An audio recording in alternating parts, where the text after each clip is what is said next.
Welcome to the Gym Lords podcast, where we talk about the business of gyms. My name is Cale Owen, and I am so excited to introduce today's guest on the podcast, Dan Solomon. Dan Solomon is one of the most influential members of the bodybuilding and fitness industry. Dan's journey in the business of fitness has placed him in several high-profile environments, ranging from media, production, filmmaking, project development, marketing, licensing, branding, all the way to his current role as the president of Mr. Olympia, the most prestigious fitness-themed event in the entire world. Now, Dan has earned a reputation as a trusted voice for his work as a host and commentator for the biggest fitness events in the world. After working closely with many of the biggest brands in the industry, Dan began his work as executive producer of the movie Bigger, the biggest budgeted movie in the history of bodybuilding, which was released in theaters after premiering at the Cannes Film Festival. In 2018, Dan was named the president of the iconic Olympia brand, leading the charge for the world's most prestigious fitness-themed event. Dan also oversees a media portfolio that includes Muscle and Fitness magazine and other top media brands. Under his watch, the fitness scene has become a popular attraction for major celebrities. In recent years, the guest list at Olympia weekend has included the likes of Mark Wahlberg, Dwayne Johnson, Arnold Schwarzenegger, Dave Bautista, and countless others from the world of sports and entertainment. Dan Solomon is truly a visionary and trailblazer in the world of fitness, and his contributions have helped shape the way fans follow their passion while creating opportunities for countless men and women who aspire to maximize their genetic potential. I know that was lengthy, but I am so excited to have him on today. So sit back and enjoy today's episode with Dan Solomon, president of Mr. Olympia. Awesome, Dan. Thank you so much for having us today, man. I am so excited to be here. It's amazing. Well, I am too. That's awesome. I want to get started. Obviously, everyone here that's watching this or listening to this, if you're listening to this, you guys already understand how incredible you are, frankly. And I know you like to deflect, so I'm just going to go ahead and say it. How incredible you are, what your resume is, it speaks for itself. You've done a lot of amazing things, and right now you are leading the pinnacle of top brands in the fitness industry. And now I think we're going into the 59th year of Mr. Olympia, correct? That's right. Awesome. And that's going to happen in Orlando? In November. In 2023, which is right. absolutely incredible. I want to take a step back, though, and I want you to share who Dan really is from the beginning and like what brought you to here, because you didn't really take a conventional, like you're not a bodybuilder, right? Like you enjoy fitness. It's funny, right? How do you define a bodybuilder? Yeah. Do I walk on stage and look like an elite world-class bodybuilder? By no stretch would I qualify. But, you know, there was a time back in my late 20s where I took an interest in that lifestyle. I actually met a world-class bodybuilder, a guy from Trinidad by the name of Derham Charles. Wow.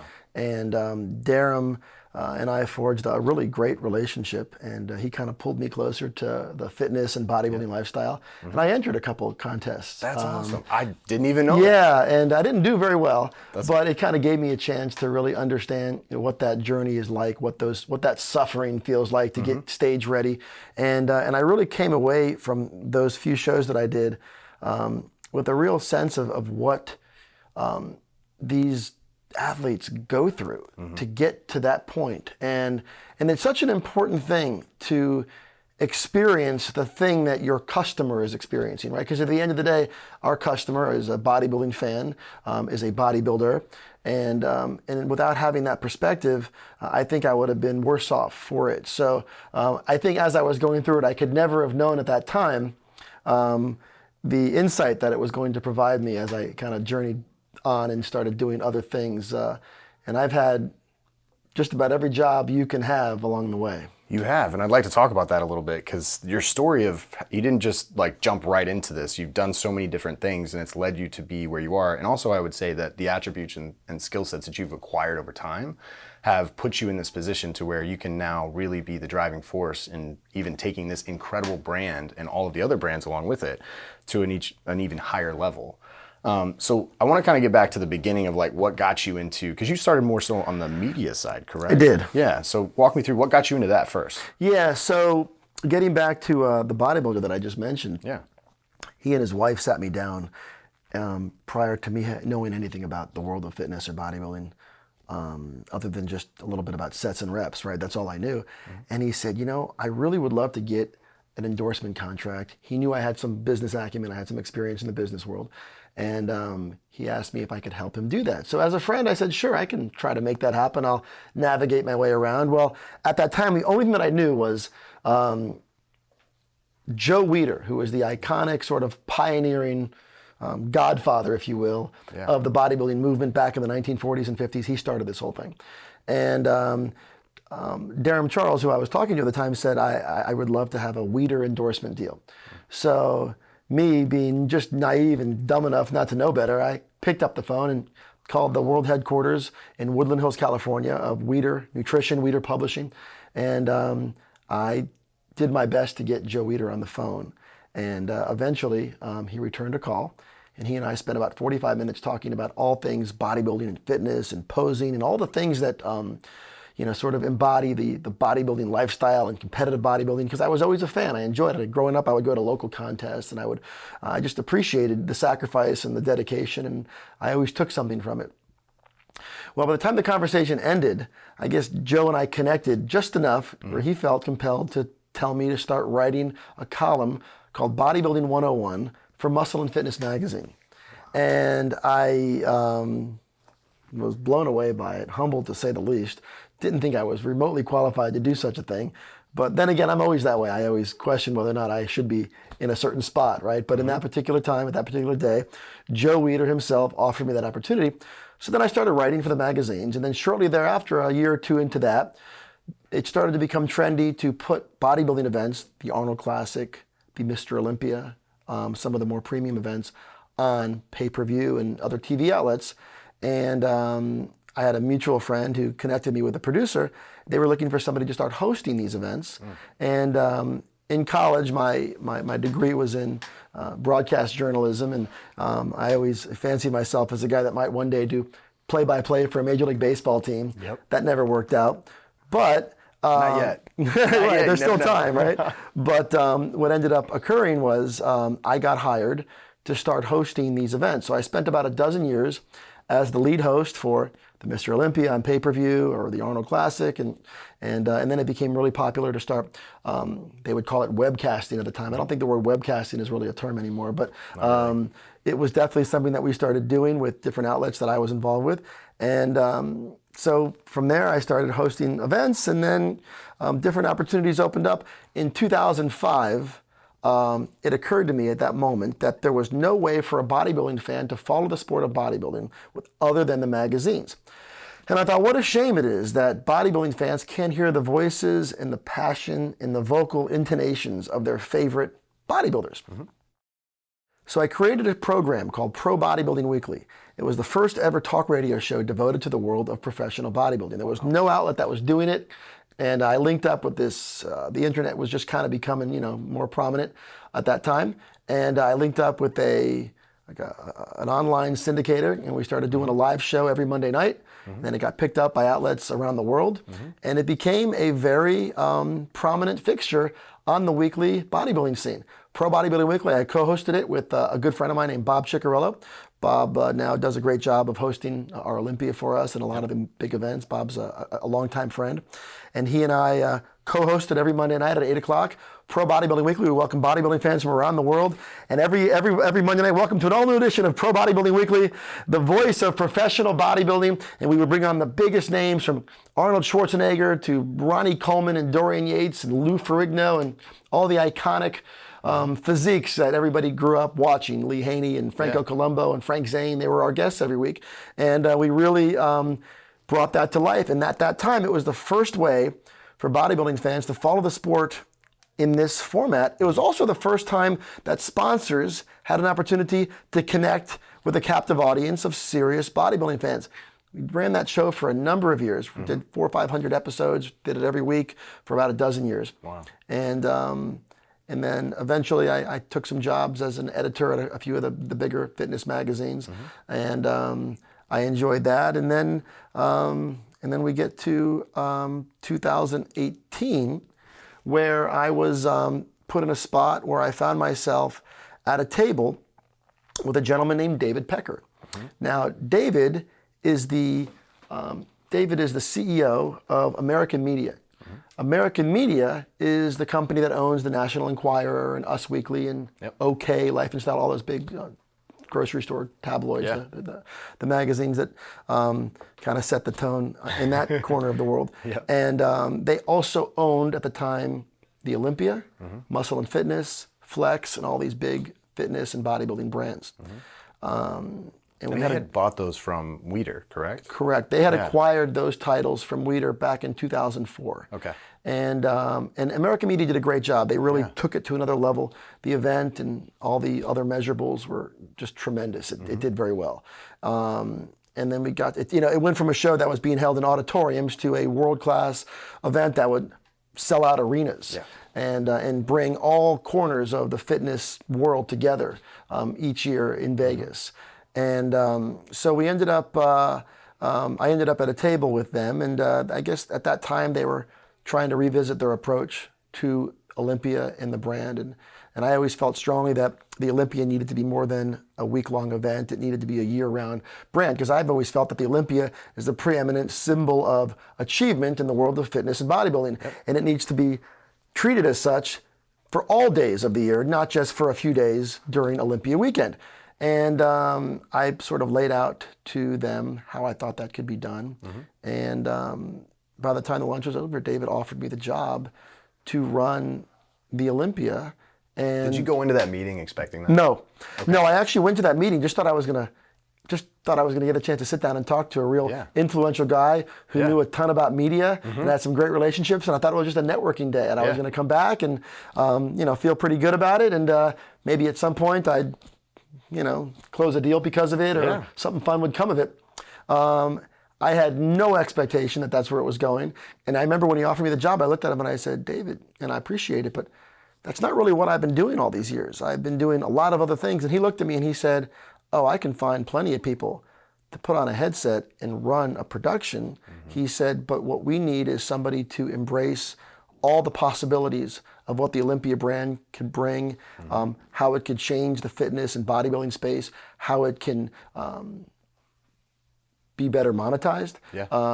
There were certain untapped components of the Olympia, global licensing opportunities, other types of expansion, bringing other types of events together, and just engaging and connecting with new audiences from celebrities and on down. So we really worked hard to change that whole vibe surrounding the Olympia.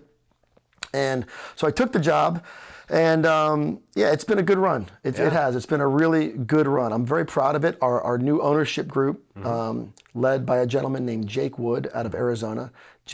By the way, sorry to cut you off. Sure. I've heard nothing but incredible things about Jake. Jake is tremendous. Jake's everything you want in that role, because he's so supremely and genuinely, authentically passionate about the world of muscle and fitness and that whole lifestyle. He lives the lifestyle. Long before acquiring the Olympia, he was just a fan. He didn't come into this looking for a portfolio addition. It wasn't about P&Ls and balance sheets. Now the good news is we have been able to navigate this thing to a place where it's a very successful event, and we're very proud of that.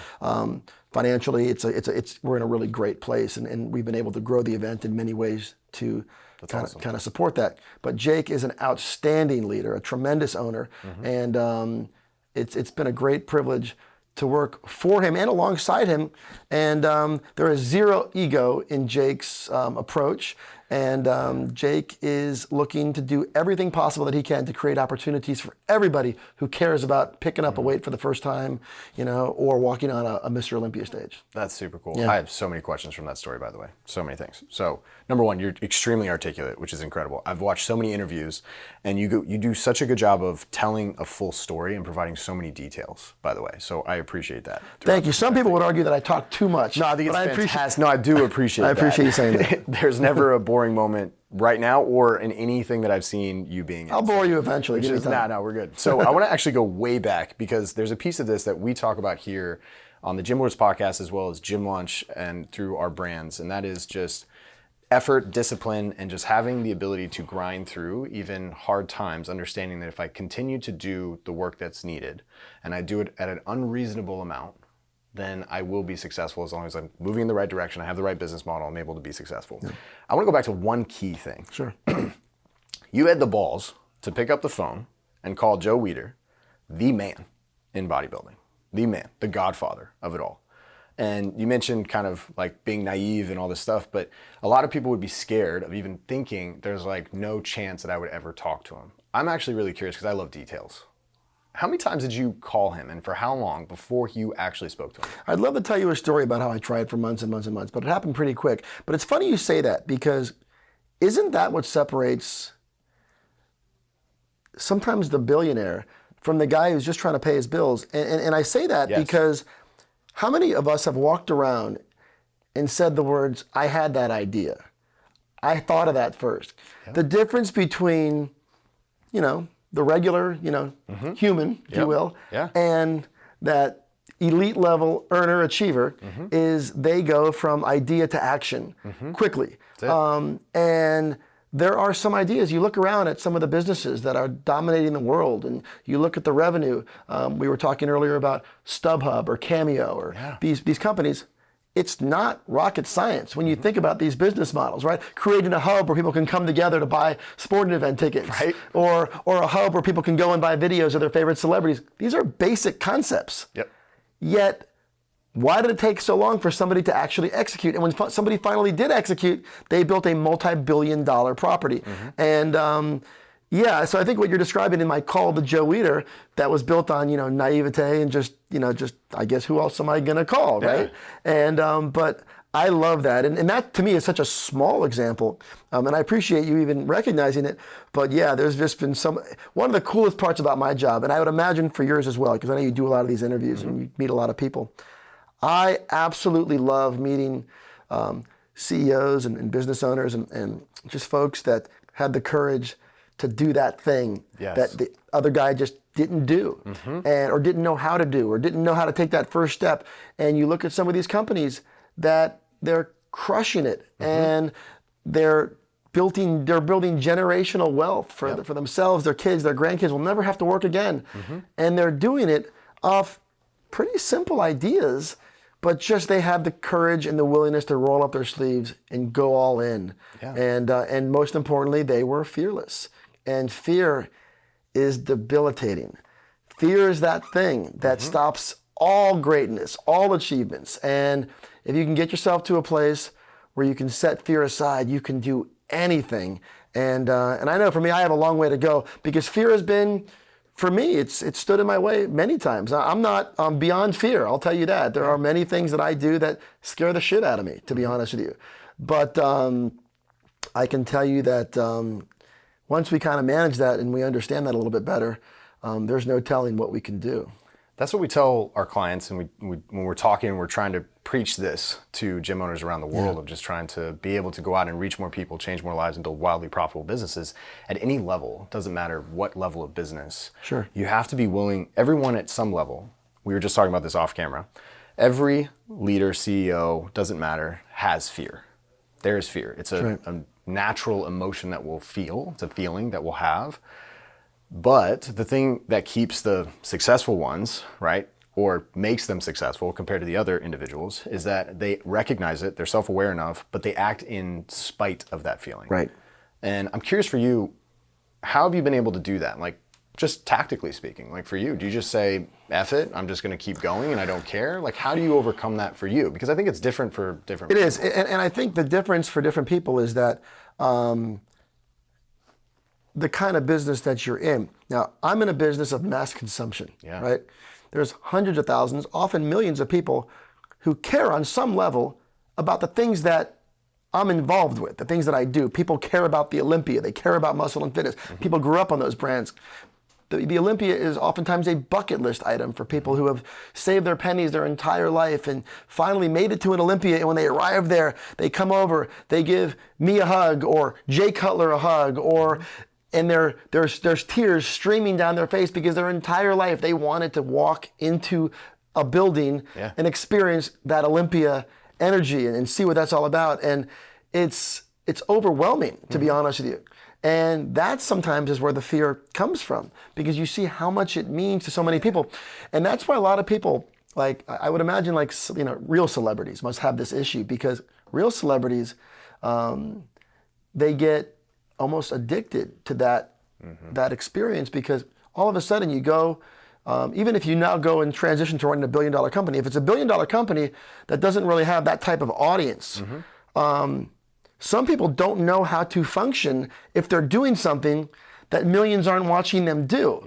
all of a sudden it becomes a matter of importance. Now the reality is, the things that I'm doing aren't really that important. You know, I'm not curing cancer here. I'm not doing things that are altering the course of people's lives in ways that truly matter. I have friends, as do you, who are doing real important work, who are working with kids who have serious issues, or creating cures for real diseases, or are doing things to change the day-to-day reality of real people dealing with real things. So I always try to remind myself that the work that we do, while I respect it and it's important in many levels, it's not as important as the work that's being done by a lot of people who go completely unnoticed for the work that they do. Absolutely. You know, so I always try to be mindful of that. But no, I think the way that I just manage fear is, I think over the course of time, I've realized that when you are in a business of mass consumption, circling back to that idea, it's impossible to make everybody happy. I can implement something, I can create an idea, and we can execute. And there's no scenario where a chunk of those people aren't going to like what I do. It's impossible. I am not going to get a unanimous verdict over anything that we do as a team at the Olympia. There's just no way. We can modify some policy. We could change how we qualify the athletes. We could change the policy of the special invitation at the Olympia. We could change what we're doing on stage. You do one thing on stage, the photographers hate you for it. You do something else on stage, the fans love you for it. The athletes, the competitors, they love certain things. And those very things that they love are deplored by other people, maybe the people who are doing video or who are shooting the TV for it. So you get to a place where you just have to accept the fact that you're going to try things, you're going to do things the best that you can, you're going to weigh all the variables, and in the end, some people are not going to like what you do. And the minute you just accept that reality, it all just becomes easier, because there is no pathway towards a unanimous approval. It's just not going to happen. And the quicker you get there, the quicker you're going to just save yourself a lot of unnecessary, trouble. I'm laughing a little bit because I was watching some YouTube videos, and like before leading up to Mr. Olympia in this past year, right?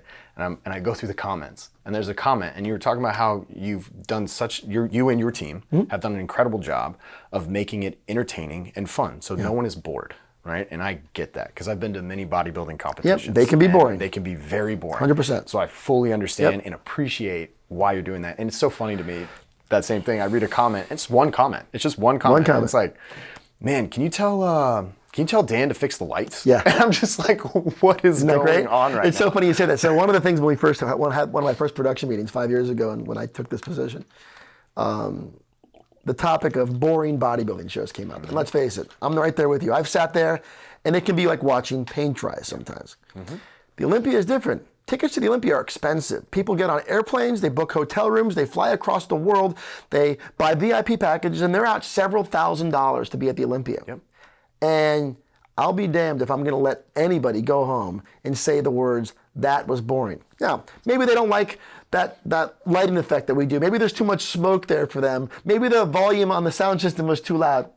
I can handle that. But I'm not going to sit back on my watch and let anybody tell me that this was boring. So I work really hard, and I may have gone too far with that, by the way. We've really worked hard to create more of a rock concert experience in the theater. And the greatest thing is watching the expression on people's faces, especially in the first 15 minutes or so of the show, and we do our well choreographed intro, and it's jaw-dropping, eye-popping stuff that we do, and we spend a lot of money to make that happen. But yes, for every 10 people that think that is amazing, there'll be a few people out there that'll say, "Oh, the contrast washed out the physiques. We could hardly see the bodies on the stage," or this or that. And you know what? Some of that feedback has merit, and we take it seriously, because the physique should be presented in a way that is befitting of the hard work they've put in. But yeah, you can't please everybody. Oh, that's amazing. I want to move forward from that question about fear, overcoming fear and everything. Something I found really interesting. I'm fascinated by business, right? We were acquired by a private equity firm back in December 24th, Christmas Eve, 2021. So I love business. I love understanding all this stuff. You're a deal guy. You're a deal maker, or this is what I've heard, right? And I'm really fascinated because you talked to, it was David, what was his last name? Pecker. Pecker. You'll never forget that last name.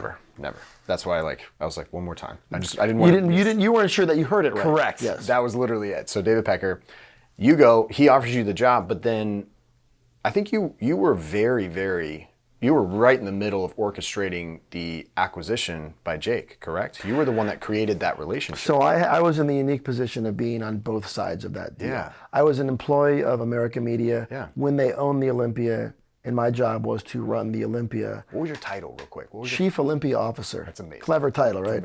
Amazing. And Yes. so we did that, and then I was made aware of the fact that there was a possibility to find a buyer, and I was asked if I knew somebody who might be interested.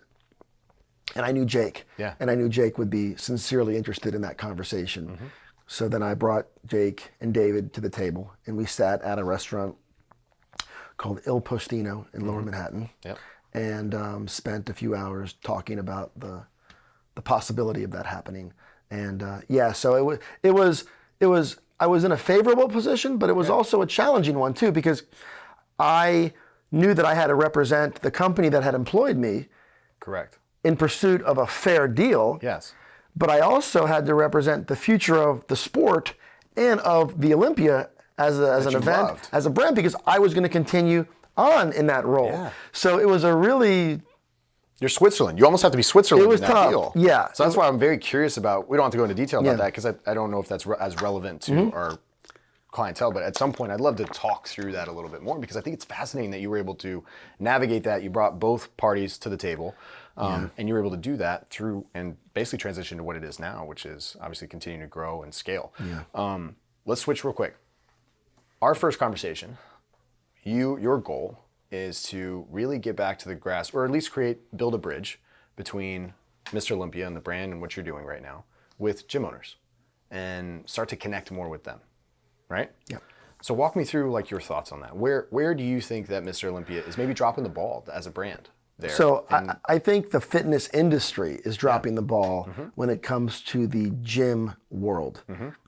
Let me tell you something. I was so glad when I heard about Gym Launch and GymCon. I was so excited because I have been talking to my team about this curious disconnect that exists between the stuff that we're doing in the world of media, events, and in other ways, even in the supplement industry and all that, and the gym world. Because let's face it, the gym world is where it all goes down. I mean, to even use the word grassroots would almost be insulting. It's bigger than that. Like, the gym world is the central artery of all of this. And it creates, if we think about it, it creates the individuals. Like, that's where it starts. That's where it starts. It creates the individuals that step on stage of like, it all comes down to this. 100%. And I was so excited to see that there was an opportunity to build a bridge between what we're doing in the gym world, because one of the things, and I know you and I have touched on this in our private conversations, but I will tell you that there was a time when the world that I'm in, the Olympia, muscle and fitness, it was a world that maybe everybody knew one bodybuilder, right? There was that one guy in the gym that had big lats and shoulders and sweeping quads and ripped abs and biceps, and he was that one guy. And maybe there was 2 or 3 in some gyms. So we were viewed as this like other planet, this other world. But now, thanks to the work of the NPC and the IFBB Pro League, these are the governing organizations that oversee the competitive world of bodybuilding and fitness. All these new divisions have been created. There's 10 of them. There's 10 of them. And I believe 6 of them are female divisions and 4 are male divisions. And these divisions now all provide a competitive platform for different body types. So there's a pretty good chance now that when you walk into your gym, there's dozens or hundreds of competitors that are in that competitive space. Whether you're talking about men's physique competitors that look more like you, or we're talking about women's bikini competitors that look, like maybe your dentist competes in that world, or maybe your lawyer or your administrative assistant, or the 3rd grade teacher at the local elementary school, or whatever it is. And they're involved in this world now. And so it's to the point where with the advent of all these new divisions, it has, in a very quantifiable way, exploded. And so our world now has infiltrated these gyms in a way that it never has before. And the best part about competitive fitness competitors, bodybuilders, bikini competitors, whatever it is, physique competitors, wellness competitors. The best thing about it is they are the ones that inspire the most impact inside a gym. It's the competitor, it's the bodybuilder or the physique competitor who answers questions like, what products are you taking, or how many times a week do you train biceps, or does this exercise or does this movement maximize delt growth, or that's all coming from the people who compete. And it's become massive. The numbers have become massive, and I see the numbers. I know there's events going on on a given Saturday night. There could be a dozen events going on in cities around the country. And it's just growing so rapidly that I just have grown frustrated by even when you look at the sponsorships, the exhibitors, you don't see a lot of gyms on those lists. Do you get franchises any franchises, big franchises? We don't really do that. Now, our way of supporting gyms is we schedule photo shoots in gyms, which provides visibility to the gym, and we're grateful to the gym because we know the gym owner is spending a lot of money to build that facility. So it's a two-way street. You know, they're getting visibility in their gym. We set up shoots, and then they in turn do something for us, and that they provide the facility. So there's that. We often do seminars in gyms. We can walk into a gym on any given Saturday and have 400 or 500 people gathered to hear what it's all about, to compete for the first time in the NPC, or to start a career as a bodybuilder, or just not a career as a bodybuilder, just start a lifestyle as a competitive physique or bodybuilding participant. So that's the connection we have to the gyms now. And we have found that the more we do that, the numbers keep growing. So we're starting to realize that we're sharing the same customers.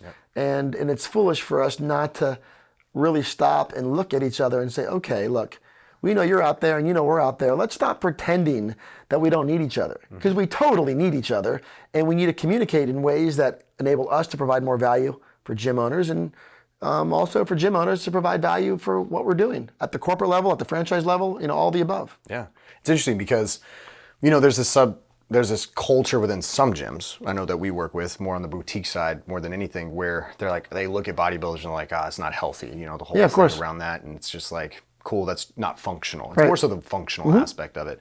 And I get that, but what's really fascinating though, what I found, and I come from the sports performance background, right? And all this, I absolutely love watching bodybuilding and looking at what someone is able to do with their genetic potential. And what I found is that no matter what type of gym someone has, there's almost always one person, minimum, one person, whether it's a small boutique facility or whatever, that goes through a journey. Maybe they come in and their goal is to lose weight, and they lose the weight and they start to feel better. And then the next thing, instead of doing a 5K, which some people want to do next, or they want to do a powerlifting competition, or they just want to get stronger, where do they go?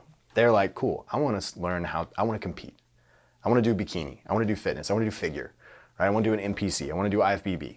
And it's that journey where they start to see that, because they start to see the potential of what their body can accomplish, and they never thought they could do that again.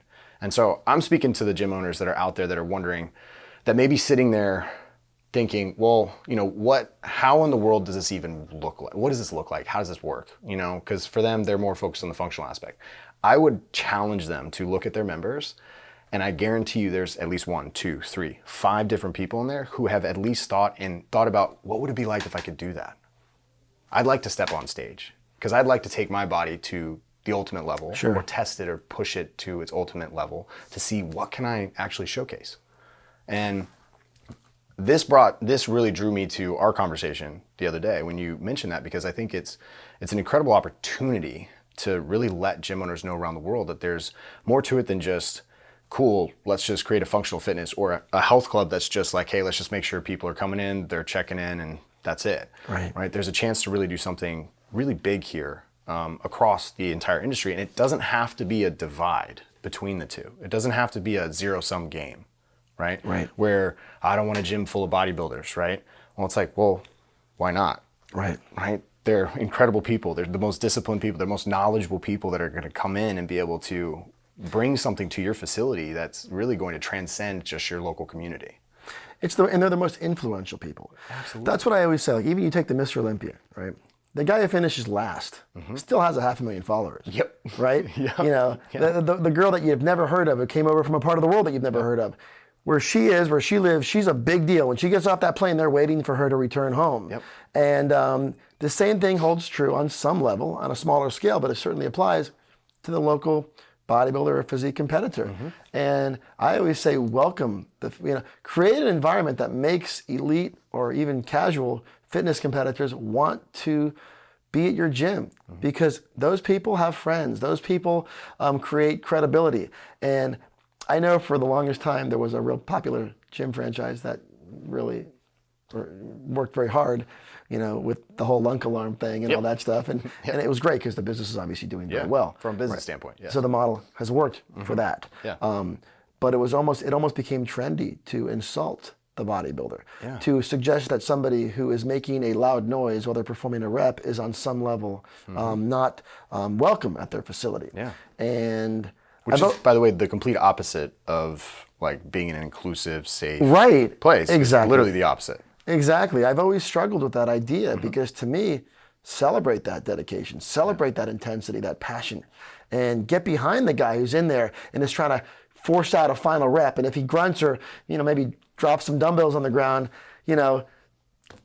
celebrate that, appreciate that, because that's what it's all about. And sometimes that intensity is what other people need to see to up their game. And unfortunately, there are examples, just like there are in any industry, of people who, don't handle that responsibility the right way.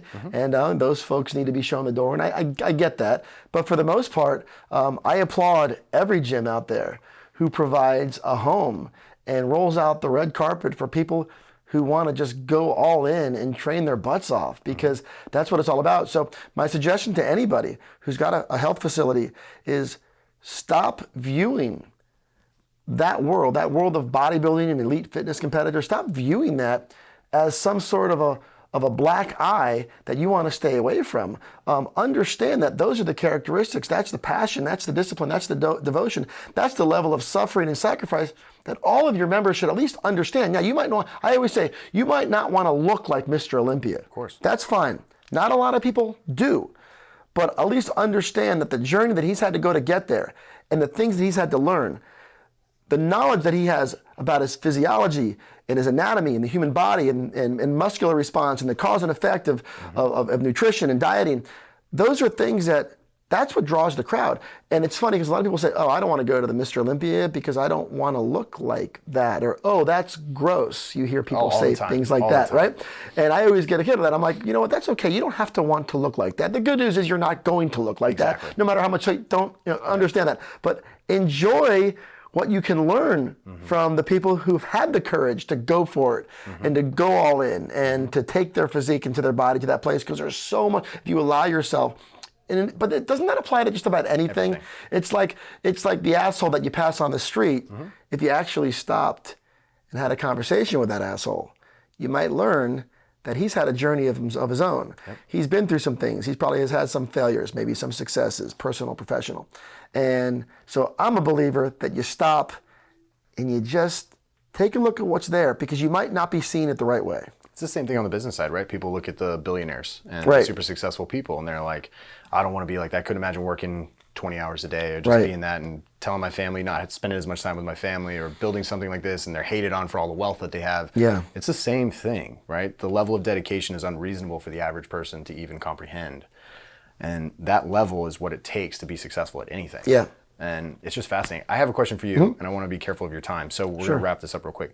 But if I'm sitting in your seat, and I'm Dan Solomon, and I'm thinking about connecting that bridge and really getting out there and making sure that both sides are seeing it the way that it should be, tactically speaking, how do you see that happening?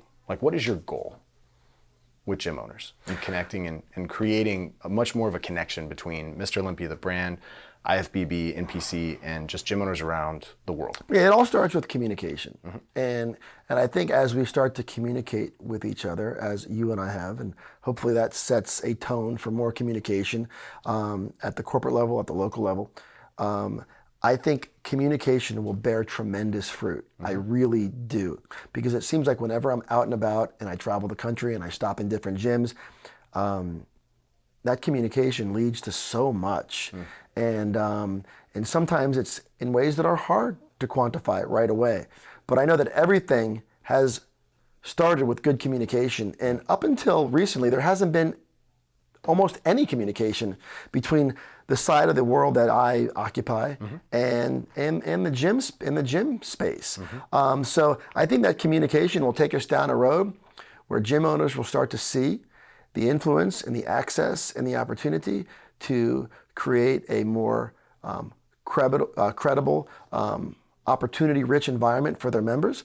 I think it's a tremendous thing. Look, everybody wants to eat at restaurants that are attended by people who make an impact, right? Absolutely. And everybody wants to be in business with people who make an impact. So I think to gym owners, I would just say, embrace the people who are making an impact. And the people who are making an impact are the ones who are out there championing fitness and nutrition and that lifestyle. And I think the closer you get to that world, the more you'll look back and you'll say, God, what took us so long to understand what was right here in our backyards? Because every community is occupied by people who live this lifestyle and care deeply about it and don't feel like they often have a place to spread those messages and maybe start to convince those people who are bodybuilders to come and spread their message to your members instead of on Instagram all the time. And you might find that the messages that they're spreading on Instagram, if they reel it in and they hone that message and you provide an opportunity for them, maybe you provide a weekly meet and greet, a weekly networking opportunity so your members can come and just make small talk about nutrition. Because I can tell you that I'm involved with a series of seminars that we put on through, the NPC and the Olympia. And I can tell you that once we get talking, it's amazing seeing those eyes light up and just seeing the way that, fitness enthusiasts start to respond to it. Because once you discover that there's somebody out there as crazy as you are, all of a sudden the whole world opens up. I'm not alone. That's right. I'm not alone. I lied. I have one more question because it's brought it up. This is regardless of what, you're in great shape. You love working out. You've been working out for a long time. You go to a gym. This is much more on just the gym aspect. So I want your personal take on this. You go to a lot of gyms. You step foot, you travel, you're dropping in on different gyms, you got seminars, all this stuff.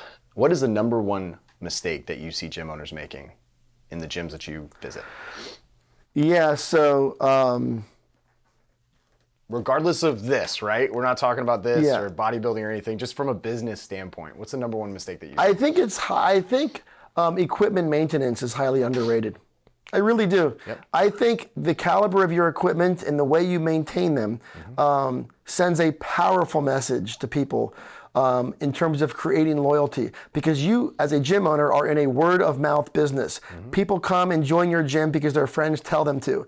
And the best way for you to connect, rep by rep, set by set, workout by workout, is to send a message that you care about the equipment that you are having them use. And I would say, just at first glance, when you ask that question, that's what comes to mind. I don't think it's insignificant at all to manage your equipment, have smart people making choices about equipment location, equipment selection, and equipment maintenance.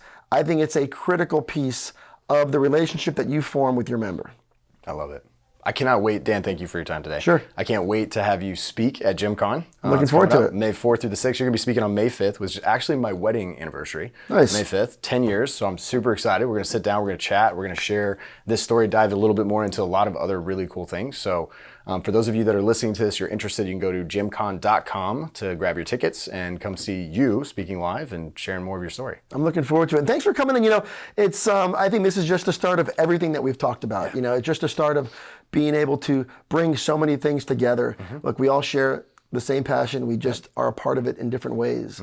And I think we can really fast track a lot of success if we continue to communicate. And I think conversations like this really have a significant impact in our ability to consolidate our ideas and just sort of just bring a powerful injection of force to all the things that we love. Couldn't agree more. Yeah. Very excited for it. And I appreciate your time. Thank you. And just us being able to connect has been incredible. Thanks. Awesome, man.